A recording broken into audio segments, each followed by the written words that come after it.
Para entender el criterio 10 que nos dice que respecto a las proteínas conjugadas, ¿qué afirmación es cierta? Tenemos como inciso A que las glucoproteínas contienen glúcidos, las lipoproteínas se conjugan con esfingosina, B, las histonas son proteínas conjugadas, C, las escleroproteínas pertenecen a este grupo de proteínas conjugadas. Primero tenemos que entender qué son las proteínas conjugadas y reciben esta denominación aquellas proteínas que contienen en su estructura, además de la cadena o cadenas polipeptídicas, otra sustancia que no está formada por aminoácidos. La sustancia no aminoácidica recibe el nombre de grupo prostético, que se necesita para que la proteína desarrolle su función. El grupo prostético puede unirse a las cadenas polipeptídicas por un enlace covalente. Una proteína conjugada de provista, cuando se le quita este criterio de su grupo prostético, recibe el nombre de apoproteína.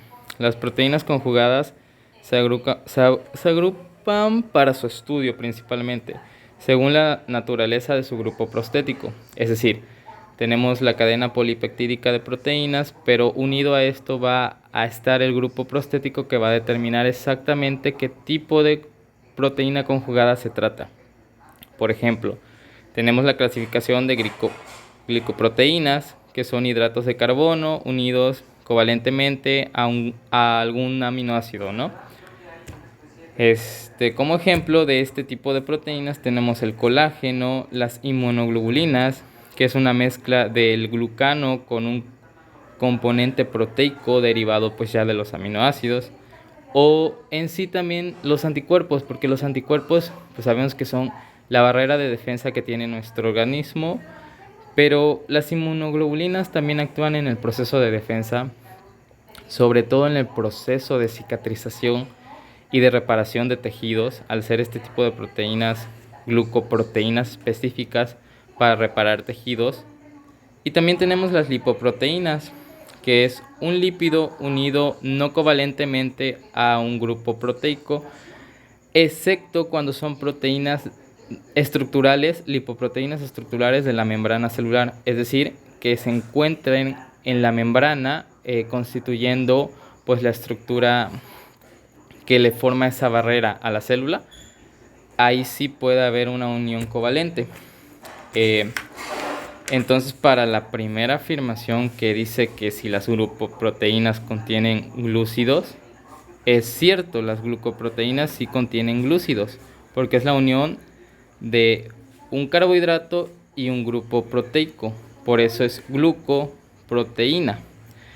Pero unido a esto dice que si las proteínas se conjugan con una esfingosina, y aquí es donde el criterio pues pierde credibilidad, porque la esfingosina deriva de los esfingolípidos, y estos son un grupo compuesto que va a derivar de la ceramida. Está formada por la unión de un ácido graso de cadena larga que se une a un enlace amida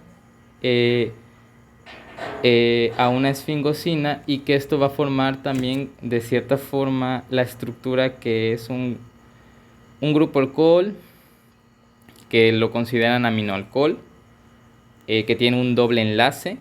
Por eso se dice que tenemos un aminoalcohol insaturado de 18 carbonos en su estructura. Como mencionábamos, a partir de la ceramida se forman los diferentes tipos de esfingolípidos, y de ahí deriva la esfingosina. Pero gracias a esto es porque la ceramida se puede unir a diferentes cosas. Por ejemplo, cuando unimos una ceramida a un glúcido, ya sea un mono o un cualquier tipo de glúcido que tengamos, tenemos los glucoesfingolípidos. Un ejemplo de esto serían los cerebrósidos, que pues ya cumplen una función específica en el tejido nervioso, ¿no?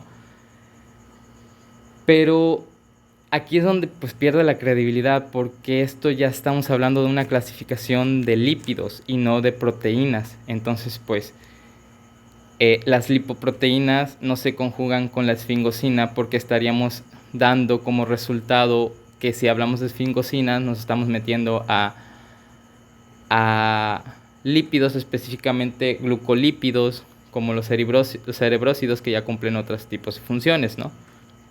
Bueno, el inciso B nos dice que si las histonas son proteínas conjugadas. Se me olvidó mencionar que también dentro de la clasificación existen otro tipo de proteínas que se llaman cromoproteínas o proteínas conjugadas con algún tipo de metal, ¿no? Por ejemplo.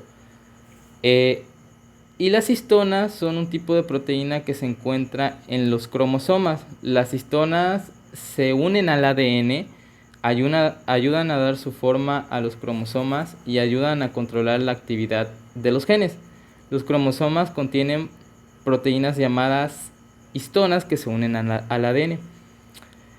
Y aquí tenemos a la cromatina, que es, pues ahora sí que la que va a dictar todo esto, ¿no? La cromatina está formada por ADN y varios tipos de proteínas, las principales de las cuales son las histonas. O sea, de la cromatina van a derivar las histonas, y las histonas son parte de la clasificación de proteínas unidas a metales y en específico cromoproteínas, ¿no? Entonces esta afirmación sí es cierta. Las escleroproteínas pertenecen a este grupo. Lo que tengo entendido es que se podría decir que sí, pero lo que me hizo seleccionar como verdadera la B es que las escleroproteínas son específicamente el tipo de proteínas fibrosas.